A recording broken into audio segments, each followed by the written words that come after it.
A 41-year-old exotic dancer stands in front of a firing squad. The accusation?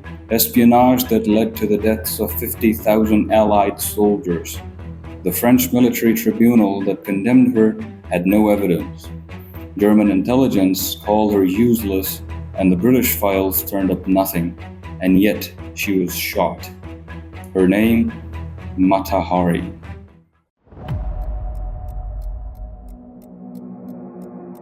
Before there was Mata Hari, there was Margaretha Zell, born on August 7, 1876, in Leeuwarden, Netherlands. Her father, Adam Zell, owned a successful hat shop and made lucrative investments, allowing the family a comfortable lifestyle. However, this affluence was short-lived.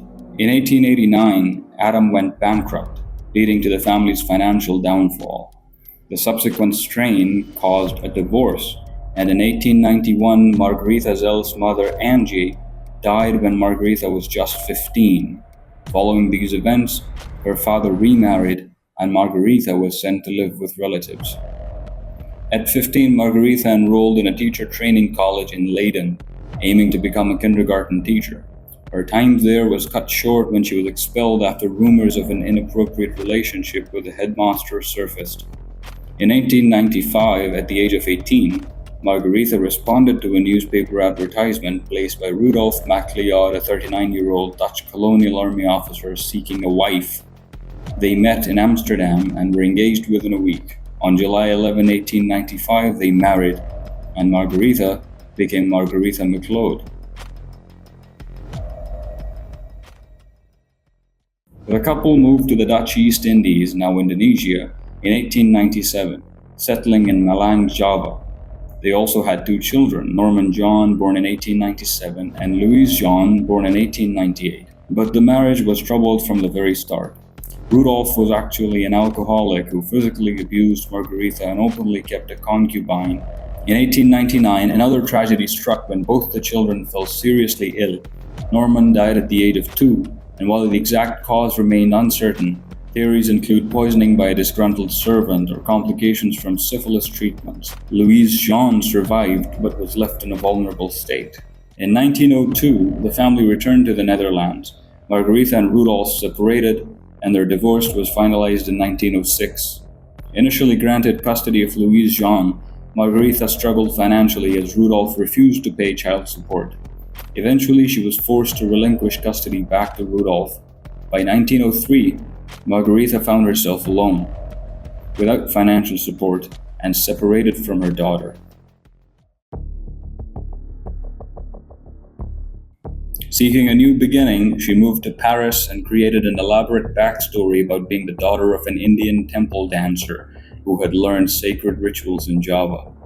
She called herself Mata Hari, meaning Eye of the Day in Malay, and began performing what she claimed were ancient Eastern dances. In reality, she was making it up as she went along. The timing couldn't have been any better. Paris was then obsessed with exoticism, and Mata Hari's performances at the Musée Guimet launched her into social circles. Her lovers included some of the most powerful men in Europe: French War Minister Adolphe Pierre Massimy, German military officer Alfred Kieperich, composer Giacomo Puccini, and Baron Henry de Rothschild. She lived lavishly off their generosity. By 1914, World War I had broken out. Now, Mata had German clients, French admirers, and a Dutch passport, which was technically supposed to make her neutral. To French intelligence, though, this combination made her look even more suspicious. In 1916, she met Vadim de Maslov, a 21-year-old Russian officer fighting with the French army. For the first time since her disastrous marriage, she actually fell in love.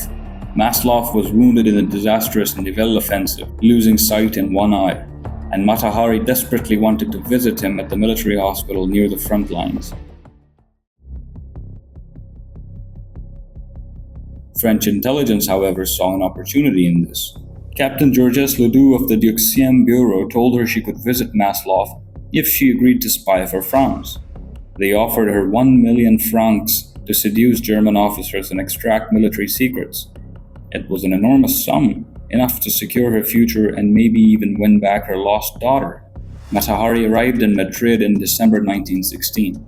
Her cover story was thin, and her mission was even thinner. The man she was supposed to get close to was Major Arnold Kahl, the German military attaché stationed at the German embassy in Madrid. But from the moment they met, things did not go according to the plan. Instead of playing her role quietly, Matahari made a reckless move. She openly offered to work for the Germans too. Kahl didn't buy it. He knew the kind of person the French might send. Matahari did not fit that mold. To Kahl, she looked less like a covert operative and more like someone out of her depth, or worse, someone trying to trap him. So he decided to report her back to Berlin.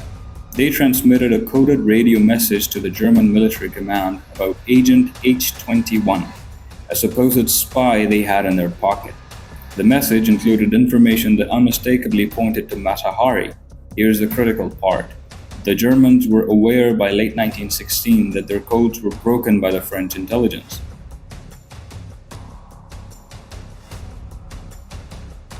On February 13, 1917, Matahari was arrested in her room at the Hotel Élysée Palace in Paris. She was charged with espionage, accused of being a German spy responsible for the deaths of thousands of French soldiers. Following her arrest, she was subjected to harsh conditions and intense interrogations by Captain Pierre Bouchardon, the military prosecutor. Bouchardon was convinced of her guilt from the outset, stating, "From the first interview, I had the intuition that I was in the presence of a person in the pay of our enemies." During the interrogations, Matahari admitted to accepting 20,000 francs from a German diplomat in the Netherlands. She claimed that the money was in compensation for personal belongings seized by German authorities at the outbreak of the war. She insisted that she hadn't provided any valuable information to the Germans, and that her loyalties remained with France. Nevertheless, the admission was used as key evidence against her. Her trial began on July 24, 1917, and was conducted in secret by a military tribunal. The proceedings were swift and lacked transparency. Matahari's defense lawyer, Edward Clunet, was not permitted to cross-examine prosecution witnesses or even directly question defense witnesses. The prosecution focused heavily on her character, portraying her as a seductive woman who used her charm to extract military secrets. Captain Pierre Bouchardon, the prosecutor, described her as without scruples, accustomed to making use of men, suggesting that her lifestyle made her inherently untrustworthy. The Dutch government, despite her citizenship, made minimal efforts to intervene. Her former lover, Russian officer Vadim Maslov, declined to testify on her behalf, stating he did not care whether she was convicted. British intelligence also had interactions with Matahari. In December 1915, she was arrested by British authorities while attempting to travel from Spain to the Netherlands. She was interrogated by Sir Basil Thompson, head of the special branch at Scotland Yard. During the interrogation, she admitted to being recruited by a Belgian officer to work for his country's intelligence service, and claimed the French consul in Vigo, Spain, had asked her to spy on Russian forces in Austria. Despite these admissions, British authorities found insufficient evidence to hold her and released her. Later, British intelligence shared their suspicions about Matahari with their French counterparts, contributing to the case that was already built against her. However, they did not provide concrete evidence of her involvement in espionage. Yet, on July 25, 1917, she was sentenced to death by firing squad. Even her lawyer wasn't informed of the verdict immediately. Appeals were filed, but rejected. On the morning of October 15, 1917, she was awakened at 5 a.m. in the Saint Lazare prison and driven to the Vincennes shooting range outside Paris. She refused the blindfold, facing the firing squad directly. The execution made headlines worldwide, but the questions about her guilt began almost immediately.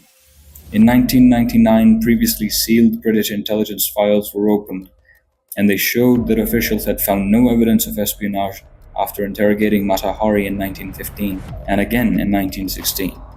It is postulated that the French government used Matahari as an example to threaten the French masses who were beginning to rise